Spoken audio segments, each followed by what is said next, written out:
Hi, this is the VIVO V29 and I'll show you the fingerprint scanner test on this device. So I just set up my fingerprint here to the scanner on the lock screen, and now I'll make a couple of tries to unlock the device with my fingerprint, and we'll see how fast this option is and does it works. So let's start. Oh. 1, 2, 3, 4, 5.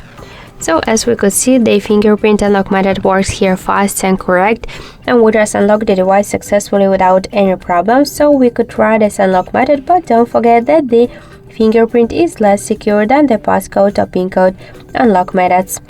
So that's it. Thank you for watching, and if you like this video, leave thumbs up and subscribe.